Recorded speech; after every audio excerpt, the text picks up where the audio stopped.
What's up, guys? Welcome to the second episode of Game Time Sports.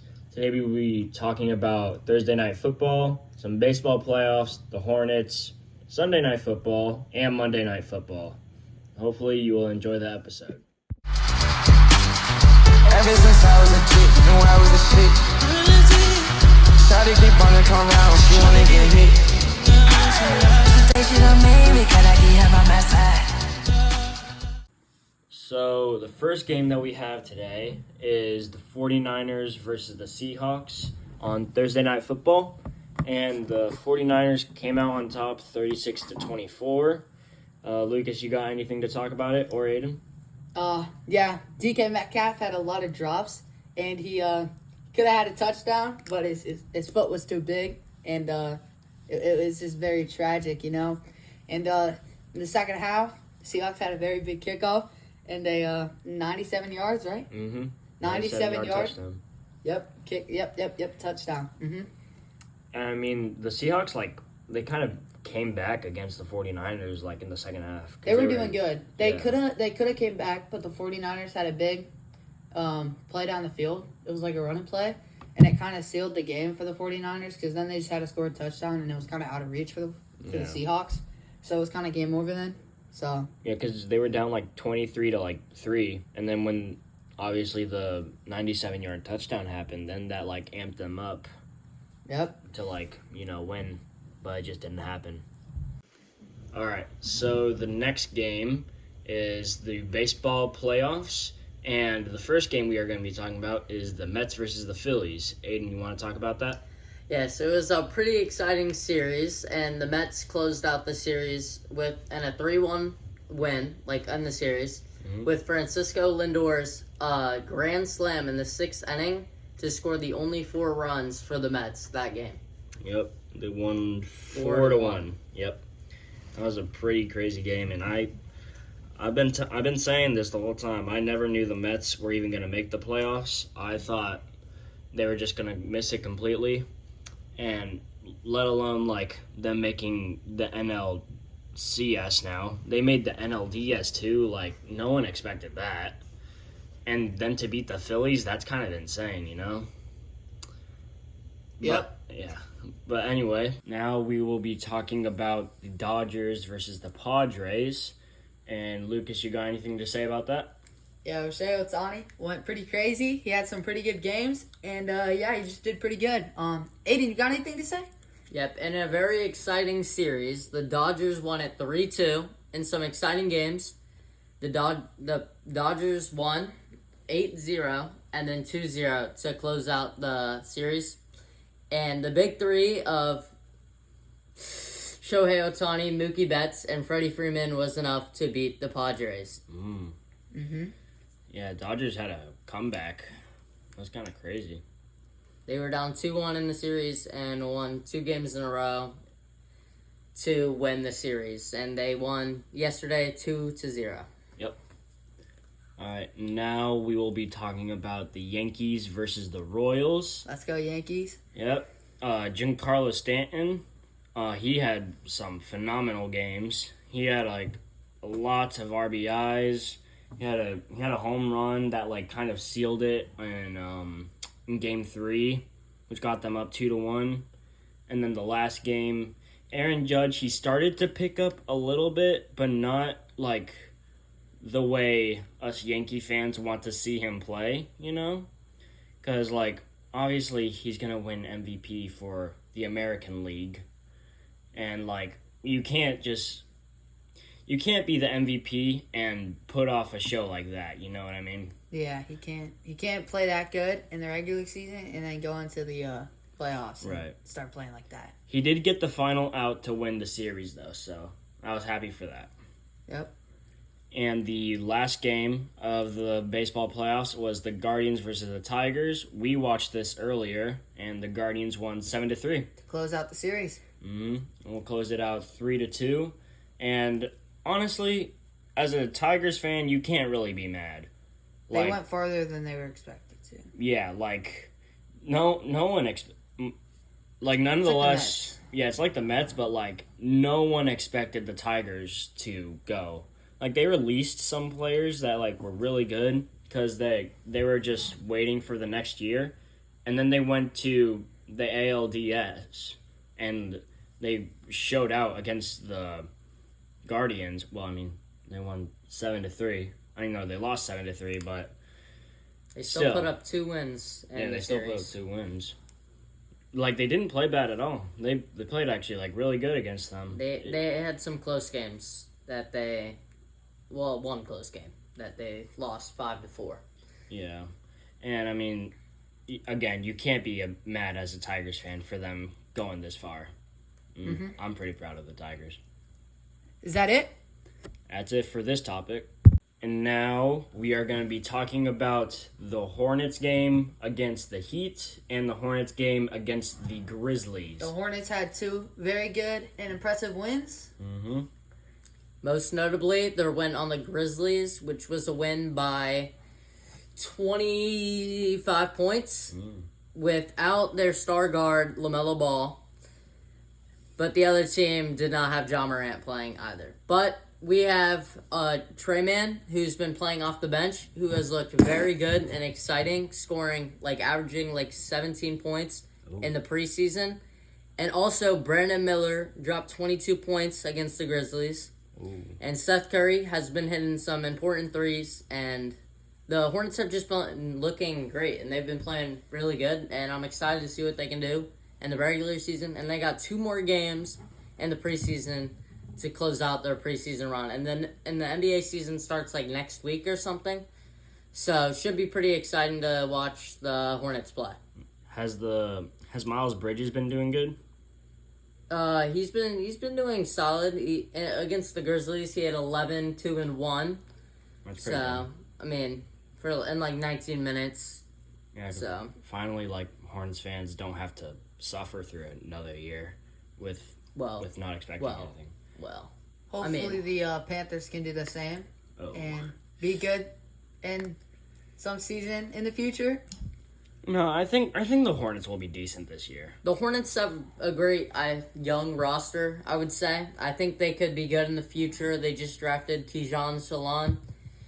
Sorry if I said the name wrong. It's kind of a difficult name, but he looks pretty good, but he can be good in a couple of years. He just needs to develop and get all his things set. And he'll be good in a few years. He was hitting some clutch threes in the games, so yeah, that's pretty good. It's good to know. All right, now we are heading over to Sunday football. And the first game we are talking about is the Giants versus the Bengals. Lucas, you got any opinions on this? Personally, I want the Bengals to win, but both QBs and Daniel Jones and Joe Burrow have been showing out. They've both been playing pretty decent, but the Bengals defense needs to be worked on because that game should have never ended like that versus the Ravens last week. And the Giants are playing pretty well with the win over the Seahawks. I think they have some momentum coming into this game. Mm-hmm. And the Bengals didn't do too bad versus the Ravens. And the Ravens are a pretty decent team, so hopefully they can still they've been doing pretty decent this season. Their record isn't good on the stat sheet, but they've been doing pretty good against they have a lot of good games and stuff. So hopefully they can do good against the Giants. And Joe Burrow's been first in every stat line with QBR, passing yards, touchdowns to interceptions. He's been going kind of crazy. Yeah. So has Daniel Jones. Don't give Daniel Jones his credit. Without Malik Neighbors, he still showed out against those Seahawks. I feel like without Malik Neighbors, he could still show out again. It's just he needs to keep on throwing to his whole variety of wide receivers with Wan'Dale Robinson, Slayton, Jalen Hyatt, if he's not injured. And we won't be having Kayvon Thibodeau either. So our D-line is declining a little bit, but we still have Dexter Lawrence, who has been having a monster year. And he's second for sacks right now as an interior defensive lineman. And Brian Burns, well, he's just Brian Burns. He's pretty crazy. And, I still think the Giants still have a chance even without Neighbors or Kayvon Thibodeau. Yeah. I think the Bengals are in a pretty tough position. They have no room to lose this game because coming back from 1-5 and making the playoffs, that's something we've never seen before. So this is a big game for the Bengals and the Giants. Yeah. All right, and the next game we are talking about is the Panthers versus the Falcons. The Panthers really need this win. Yeah, it would also be very crucial, and they need this win. Also being 1-4, they need to win, and to even give them hope of making the playoffs. But the Falcons are coming off of a really big win against the Saints. Yeah. It was Kirk Cousins threw for like 500 plus yards. It was a really big game, but the Panthers, I think, could be way better than they are right now, but they're missing so many injured players that are out for, like, weeks and weeks or, like, the entire year. And, like, Derek Brown and our two linebackers. And it's kind of been ruining the flow of our defense, and I think we could definitely be playing at a way higher level if injuries didn't happen, but... Yeah. I will say, the Buccaneers take on the Saints, and... The Buccaneers and Falcons are tied for the division right now after Thursday Night Football.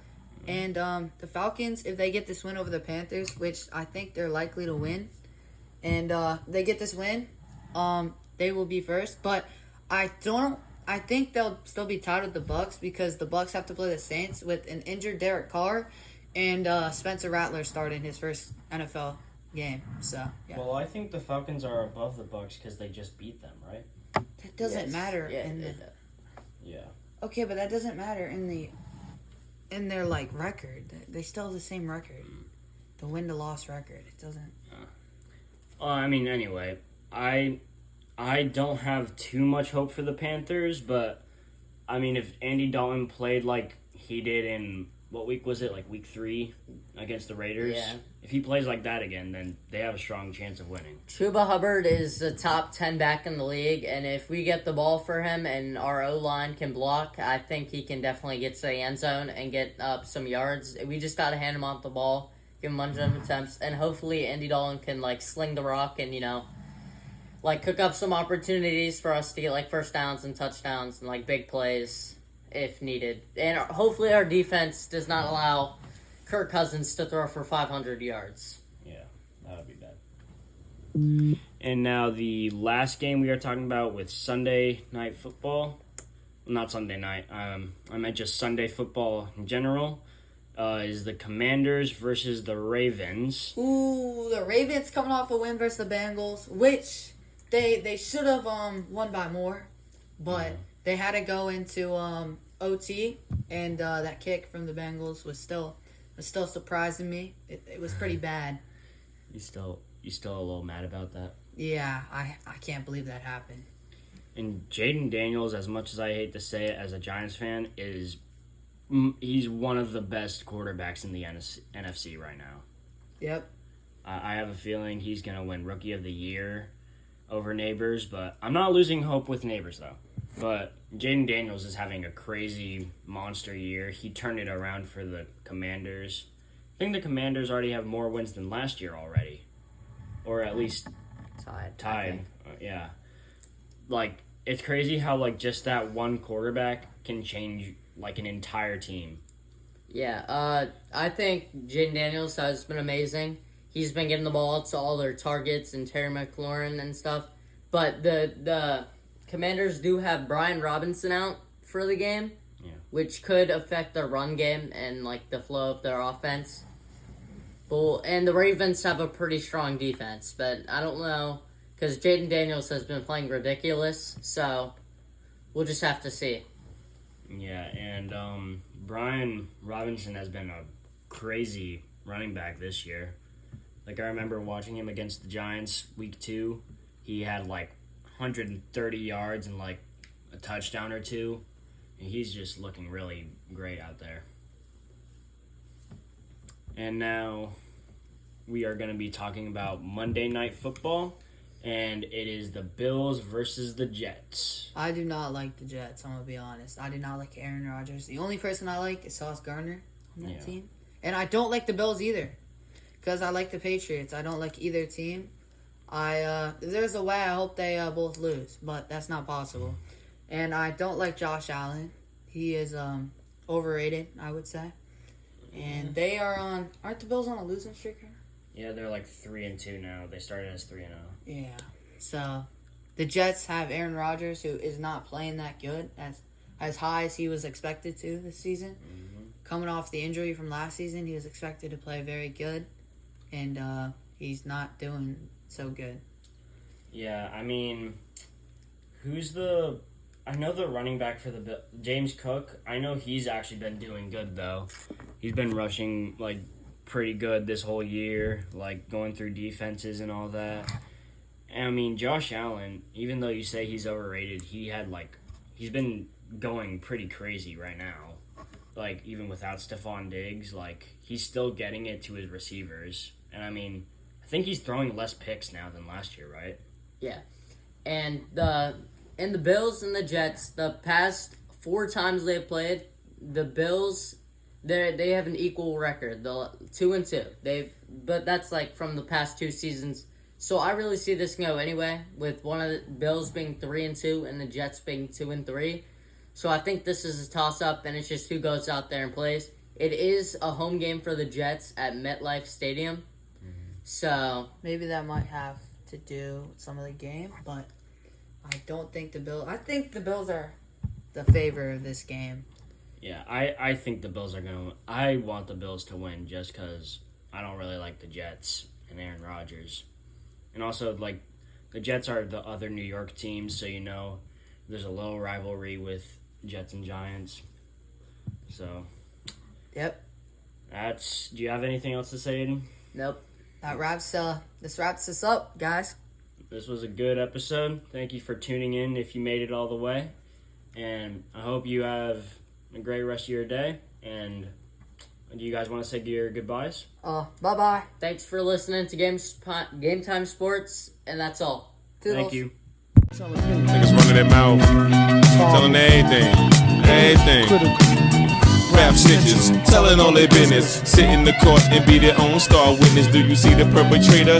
Yeah, I'm right here. Fuck around, get the whole label sent up for years.